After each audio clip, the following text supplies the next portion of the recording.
சொல்லி தான் நம்ம செய்யணும்.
நம் மொழி காக்க, இனம் காக்க, நம் மண் காக்க, மானம் காக்க, இன்னுயிர் இந்த மாவீரர்கள் அனைவருக்கும் வீர வணக்கம், வீர வணக்கம், வீர வணக்கம், வீர வணக்கம், வீர வணக்கம், வீர வணக்கம், வீர வணக்கம், வீர வணக்கம். அடுத்த தலைமுறையை பற்றி சிந்தித்த மாபெரும் தலைவன், தன்னலமற்று உண்மையும் நேர்மையுமாக இந்த மண்ணுக்கும் மக்களுக்கும் இறுதி மூச்சு வரை உழைத்த ஈடு இணையற்ற பெருமகனார் இந்த மண் அடிமைப்பட்டு கிடக்கிற போது அதன் விடுதலைக்காக போராடி 9 ஆண்டுகள் சிறைப்பட்டு 9 ஆண்டுகள் இந்த மண்ணை முதன்மை அமைச்சராக இருந்து ஆட்சி செய்து மக்களின் மனமெல்லாம் நிறைந்த மகத்தான தலைவன் கல்வி மறுக்கப்பட்ட இனக்கூட்டத்திற்கு பல ஆயிரக்கணக்கான பள்ளிக்கூடங்களை திறந்து எழுத்தறிவித்த இறைவன், அறிவு புகட்டிய ஆண்டவன், போற்றுதற்கும் வணக்கத்திற்கும் உரிய பெருந்தலைவர் எங்கள் தாத்தா காமராஜர் அவர்களுடைய பிறந்த நாள் இன்று. இப்படி ஒரு தலைவன் இந்த நிலத்தில் இருந்தாரா, வாழ்ந்தாரா என்று இந்த தலைமுறை பிள்ளைகள் நம்ப மறுக்கிற அளவிற்கு உண்மையும் நேர்மையுமாக வாழ்ந்து காட்டிய ஒரு மாபெரும் தலைவர். அவருடைய பிறந்த நாளை போற்றுகிற பிள்ளைகள் அந்த தூய தலைவனின் பாதையில் நடந்து இந்த மண்ணுக்கு மக்களுக்குமாக உண்மையும் நேர்மையுமாக நின்று உழைத்து இந்த தீய ஆட்சி முறையை ஒழித்து தூய ஆட்சி முறை மலர அரும்பாடாற்றுவோம். கேடுகட்ட இந்த பரநாயகத்தை வீழ்த்தி மாண்புமிக்க ஜனநாயகத்தை மலரச் செய்வோம். இந்த மண்ணின் பிள்ளைகள், குடிகள் ஒவ்வொருவருக்கும் உண்மையான முழுமையான சுதந்திரம் கிடைப்பதற்கு அரும்பாடாற்றுவோம் என்கிற உறுதியை தாத்தா காமராஜர் அவர்கள் பிறந்த நாளில் நாங்கள் ஏற்கிறோம். தமிழ் இன பிள்ளைகள் பெருமிதத்தோடும் திமிரோடும் எங்கள் புகழ் வணக்கத்தை தாத்தா காமராஜர் அவர்களுக்கு செலுத்துவதில் பெருமையில் அடைகிறோம். இன்னைக்கு முதலமைச்சர் உங்களுடன் ஸ்டாலின் ஒரு திட்டத்தை தொடங்கியிருக்காரு. அரசனுடைய இந்த முன்னெடுப்பை நீங்க எப்படி பாக்குறீங்க? இவ்வளவு நாள் உங்களுடன் ஸ்டாலின் சரி, இவ்வளவு நாள் அவர் யாரோட இருந்தார்? இந்த கேள்விக்கு பதில் யார்கிட்ட இருக்கு? உங்ககிட்ட இருக்கா? கேள்வி எழுப்பின தம்பிகிட்ட இருக்கா? நீங்களே பார்க்குறீங்க, இந்த சாலையில் வரும்போது பார்த்துருப்பீங்க. வீடு தேடி அரசு என்று ஒரு பாரவுந்தில் தமிழ்நாடு அரசு முத்திரையே போட்டு அது ஒவ்வொரு வீடு தேடி போகுது. எது போகுது? வீடு தேடி அரசு. இவள் நாள் அரசு யாரை தேடி போச்சு?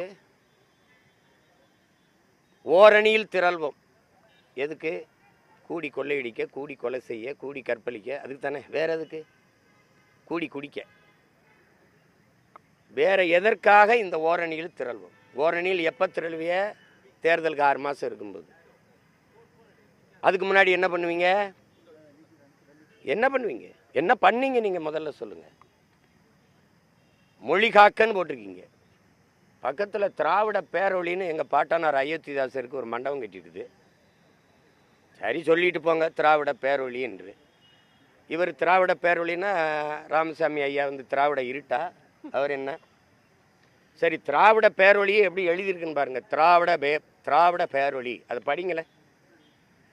அங்கே ஒற்றெழுத்து இல்லை. ஏன் இப்போ இல்லை? திராவிட பேரொழியா திராவிட பேரொழியா? அது என்னது? அது அரசு எழுதுது பாருங்க. சென்னை கடற்கரைக்கு போங்க, நம்ம தமிழ் இருக்கும், கீழே சென்னை இங்கிலீஷில் இருக்கும். தமிழ் வளர்க்கிறார்கள், மொழியை காக்கிறார்கள், மண் காக்கிறார்கள். இவ்வளோ காலம் என்ன பண்ணாங்க? அள்ளி விற்று திண்டு கொண்டு இருந்தார்கள். எந்த ஆற்றில் மண் இருக்குது, எந்த மலை இருக்குது? போகும்போது மலை மணலாக எத்தனை பாரவுந்துகள் போய்கொண்டிருக்குன்னு பாருங்க. மண்ணை காக்கிறார்கள், மானம் காக்கிறார்கள். மானத்துக்காக உயிரை விட்ட ஒரு இனக்கூட்டத்தை மானங்கட்ட கூட்டமாக மாற்றி நிறுத்தி விட்டுட்டு இலவச அரிசிக்கு 500க்கும் 1000க்கும் கையேந்த வச்சுவிட்டு வேட்டி சேலைக்கு இலவச திருமணத்திற்கு ஏங்கி நிற்க வச்சுவிட்டு பிச்சைக்கார கூட்டமாக மாற்றி நிறுத்திட்டு மண் காக்க, மொழி காக்க, மானங்காக்க எப்போ வர்றீங்க? எப்போ வர்றீங்க? வந்து உங்களுக்கு என்ன பிரச்சனை அப்படின்னு? பிரச்சனையே 60 ஆண்டுகளாக நீங்கள் தான். உங்கள் அப்பா, இப்போ நீங்கள், அடுத்து இப்போ உங்கள் மகன், நீங்கள் தான் பிரச்சனை. நாட்டுக்கு பிரச்சனையே என்னன்னு தெரியாமல் இப்போ தான் வந்து பிரச்சனை என்னன்னு கேட்குறீங்க. 4.5 வருஷம் 4.5 ஆண்டுகள் ஆட்சியில் இருந்துட்டு இந்த தேர்தல் வரும்போது ஒரு காதல் வரும் பாருங்க. தோண்டப்பட்ட குழிகள் மூடப்படும், சாலைகள் போடப்படும், எல்லாம் நடக்கும். விளக்குகள் மின்சாரம் அணையாமல் கொடுக்கப்படும். இதுதான் என் உடன் பிறந்தார்களே தேர்தல் அரசியல், கட்சி அரசியல். என்றைக்கு இது இரண்டையும் கடந்து மக்கள் அரசியல் இந்த மண்ணில் மலருதோ அன்னைக்கு தான் மகத்தான தலைவன் காமராஜரின் ஆட்சி இந்த மண்ணில் மலரும். இல்லைன்னா அது மலராது. சும்மா இவங்க காலங்காலமாக இந்த ஏமாற்று பாருங்க. நீ பிஜேபி வந்துடும். பிஜேபின்னு ஒன்று இல்லைன்னா திமுக செத்து 20 வருஷம் இருக்கும். திமுகங்கிற கட்சி அழிஞ்சே 20 வருஷம் ஆயிருக்கும். யாராவது மறுக்க சொல்லுங்கள். திமுகவை பதவியில் அமர்த்தினது ஐயா ஸ்டாலினா, ஐயா மோடியா? யாராவது மனச்சான்று இருக்கிற நெஞ்சை வச்சு சொல்லுங்க. திமுக கட்சி உழைச்சி வந்துருச்சா? பாரதிய ஜனதா வெள்ள வச்சிருக்கா? பாரதிய ஜனதா வந்துடும். குடுகுடுப்பக்கார மாதிரி ஊரோட அடிச்சுட்டு கத்துனது யாரு? இன்னும் 15 வருஷமாக கத்துனா 15வது 3வது முறையும் வந்துட்டாப்ல. இப்போவும் பிஜேபியை வளர விடக்கூடாது. அது எங்கே வளருது? பிஜேபியை வளர விடக்கூடாதுன்னு பேசுகிற பெருமக்கள், எதிர்கட்சியாக இருக்கும்போது கருப்பு கொடியும் கருப்பு பலூனும் பறக்க விட்ட பெருமக்கள் ஆட்சிக்கு வந்தபோது வெள்ளக்கொடி பிடித்தது ஏன்? எதிர்கட்சியாக இருக்கும்போது கோபேக் மோடி என்று முழக்கத்தை வைத்த நீங்கள் ஆட்சிக்கு வந்தபோது வெல்கம் மோடி என்று முழக்கத்தை முன்வைத்தது ஏன்? எனிமையாக இருந்தவர் அதிகாரத்துக்கு வந்த பிறகு ஸ்வீட் எனிமையாக மாறினது எப்படி? அமலாக்கத்துறை சோதனை வந்தது, அது அமுக்குன மாதிரியே ஆக்கமாயிருச்சு. எப்படி? அமைதியாயிருச்சு. எப்படி? வந்தார்கள், சோதித்தார்கள். சரி, என்ன நடந்தது? யாருக்காவது சொல்லுங்கள். நீங்கள்லாம் சொல்லுங்கள். நேர்மையான ஊடகங்கள் நெஞ்ச தொட்டு எதாவது பேசுங்க. எங்கது? 3 முறை நிதி ஆயோக கூட்டத்துக்கு வரமாட்டேன் என்று நெஞ்சு நிமித்தி சொன்ன நம்முடைய முதல்வர் ஈடி ரைடு வந்தானோ ஓடி வாரேன் மோடின்னு போனது யார்? அங்கே போய் கையை பிடிச்சிக்கிட்டு கெஞ்சிக்கிட்டு நின்னீங்களா? கெஞ்சி நீங்கள் இந்த அமலாக்கத்துறை அந்த சோதனையை மூடுனீங்களா, இல்லை எதிர்த்து நின்று போரிட்டு முன்னீங்களா? இப்படி ஒரு கேடுகட்ட அரசியல் கட்டமைப்பை இந்த திராவிட கட்சிகளை தவிர எவன் செய்வான்? இந்த நாட்டில் எல்லாம் பெண்ணிய உரிமை பேசுவோம், எல்லாம் பேசுவோம். எனக்கு எதிராக மாதர் சங்கம்லாம் போய் மண்டிட்டு மனு கொடுக்கும், முறையிடும், எழுத்து போராடும், எல்லாம் பண்ணும்.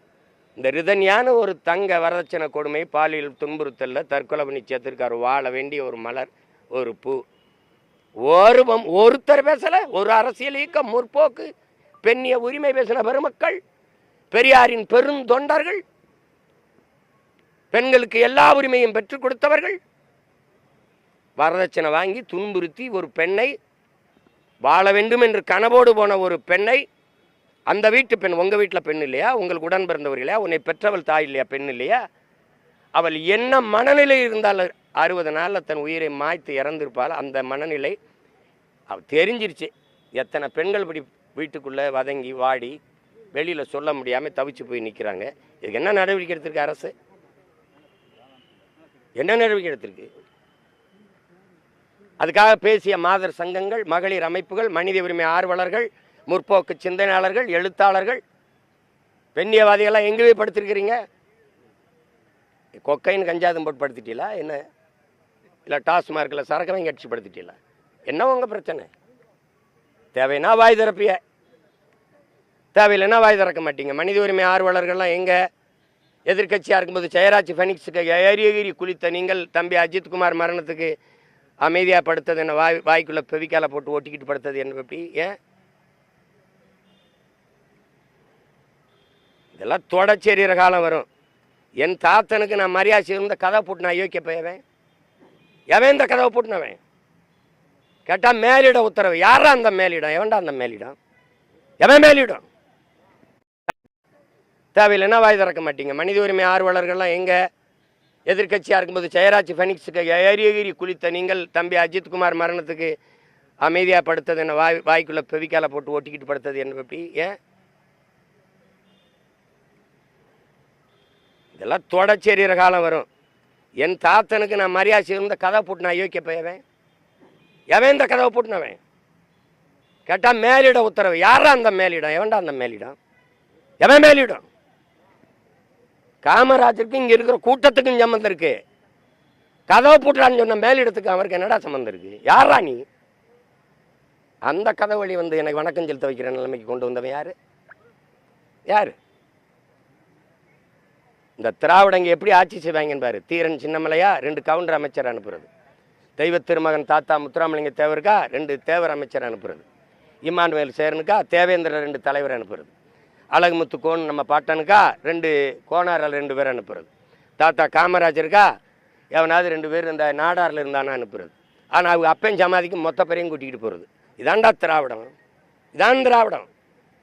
இந்த மண்ணின் தலைவர்களை, எங்கள் முன்னோர்களை, எங்கள் அடையாளங்களை சாதியாக பிளந்து கூறுதள்ளி விட்டுட்டு எங்கள் தாத்தா காகிதம் இல்லத்தா அங்கே 2 இஸ்லாமிய பெரியவர்களை தலைவர்களை அனுப்புறது. ஆனால் இவங்க சமாதிக்கு எல்லாரும் போகணும், எல்லாரும் போய் கூடி கும்மி அடிக்கணும், வணங்கணும். உங்களையெல்லாம் உங்களை ஒழிக்கிறதுக்கான காலம் வருது. இன்னும் ரொம்ப நாளாக இருக்குது. 6 மாதம் தானே ஆடி பார்த்துருவோம். யார் ஆட்டம் சிறப்பாக இருக்குன்னு ஒரு தடவை வேணால் பார்த்துருவோம். தாத்தாவை அவன் புகழை போட்டுற நாளில் இருந்து சொல்கிறவன் பிறந்த நாளில் இருந்து பார்ப்போம். உண்மையிலேயே நல்ல ஆட்சியை, நல்ல அரசை இந்த மக்கள் விரும்பினாங்கன்னா என்ன நடக்கும்னு தெரியுமில்ல, பார்த்துருவோம். வேறு எதுவும் கேள்வி இருக்கா?